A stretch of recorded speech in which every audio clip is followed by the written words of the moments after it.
Delta TV tukole. Olunaku olwaleero katutunulire ekigambo Senkagale.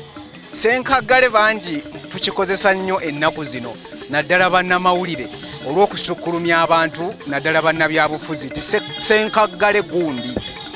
Naye amakulu g'ekigambo Senkagale ag'ennono, Senkagale yabanga mwana eyabanga n'emputu awaka n'atuuka n'okwewaggula ku bakadde be n'azunga oba ensi n'emubuza n'emutwala eyo.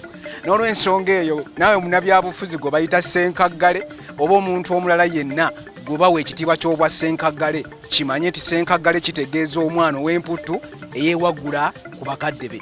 Tereeza Oluganda tukole.